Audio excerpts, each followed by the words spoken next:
Charles Leclerc started the 2022 season with a dominant outburst, finishing the first 2 out of 3 races and making a strong early case for the Drivers' Championship.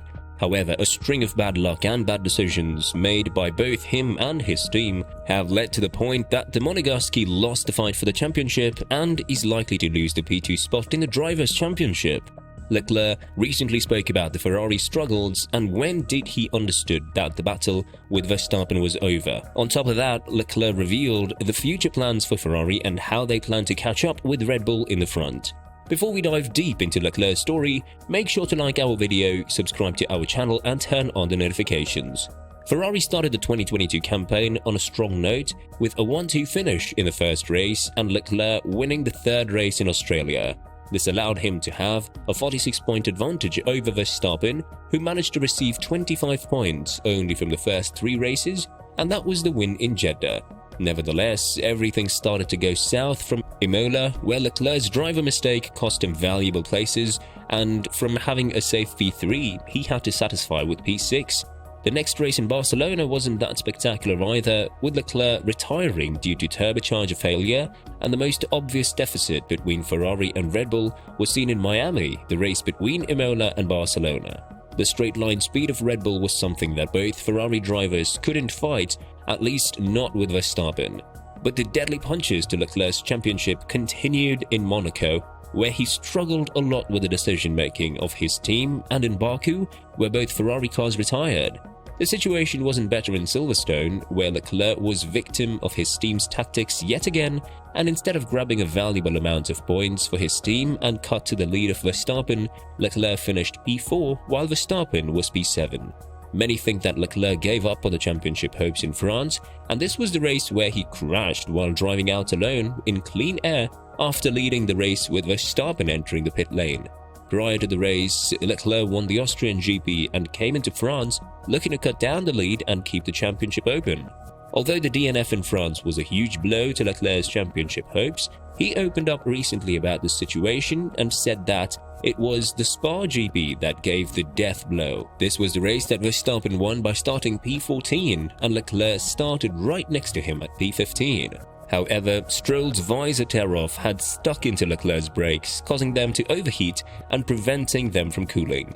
This happened in lap 1 and Leclerc was forced to visit the pit lane just because of this issue, which was truly an unlucky outing for him. Verstappen and Perez finished in a dominating manner 1-2, and Spa has proven to be a very challenging race for Ferrari.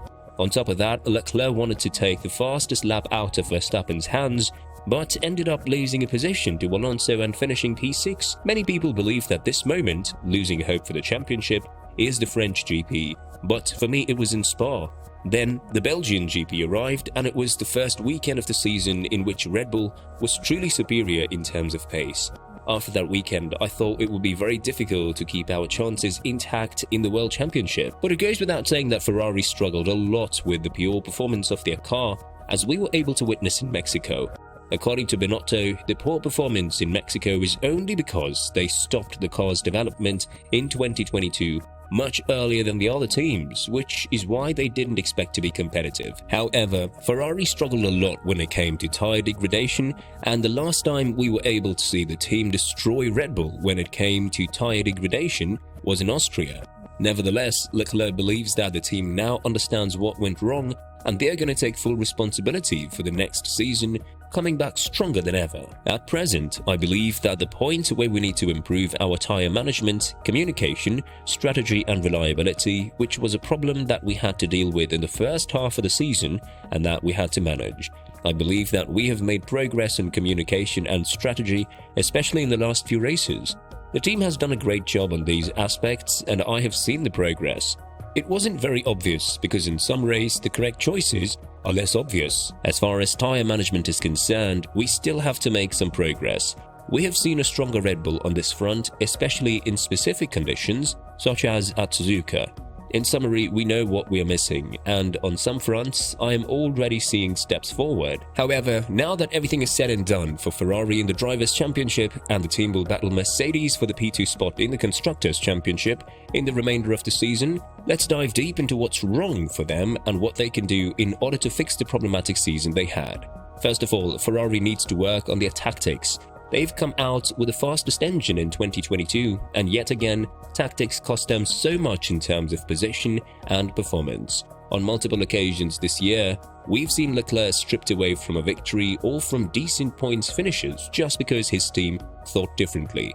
Changing the strategy is one thing, but understanding how it works is another. For example, we've seen that Sainz chose to disobey Ferrari's team orders in Monaco and in Silverstone, and both of those races turned out fantastically for him. That is something that Leclerc needs to do often, and if you see at Zandvoort and Mercedes, Russell called for his own tactic instead of waiting to be pulled in the pits. This helped him to secure a P2 finish, the highest in his career, and it just goes to show that sometimes it's good to have self-confidence.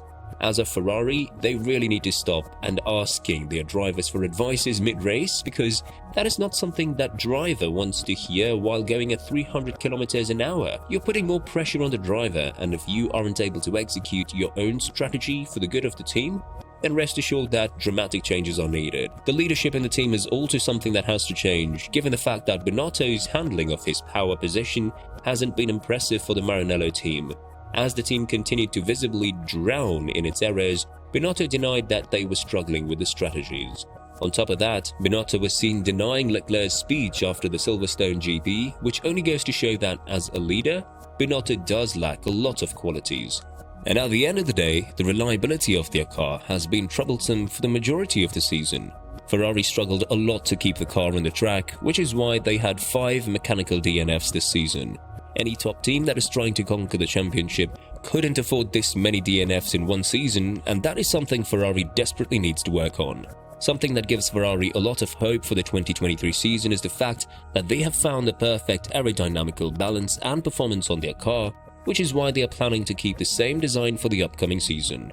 Earlier this year, Jacques Clear spoke about this situation, adding, "Absolutely, especially after the big hullabaloo in pre-season testing." And of course, the moment we heard about the Mercedes no pods before they even arrived, obviously aero departments up and down the pit lane were like panicking and throwing side pods off the car and going, "Oh my god, the Mercedes is going to be a second a lap quicker than us." And of course, that moment it rolled out in Bahrain, we were like, okay, we've done the right thing. The job of all of us F1 engineers is to look at what other people are doing and say, has somebody found something? But I think very quickly, our aero department was confident that we've gone down the right route, and clearly we have. We're a slightly different solution to Red Bull, but I think you've seen that the general DNA of the Red Bull and the Ferrari are different. So we're not going to chase their sidepod solution simply because that probably isn't going to work for our car in the same way that they haven't chased ours, because the two teams have come at it from slightly different directions. With that being said, what do you think about Ferrari in 2022 and 2023? Let us know in the comments below.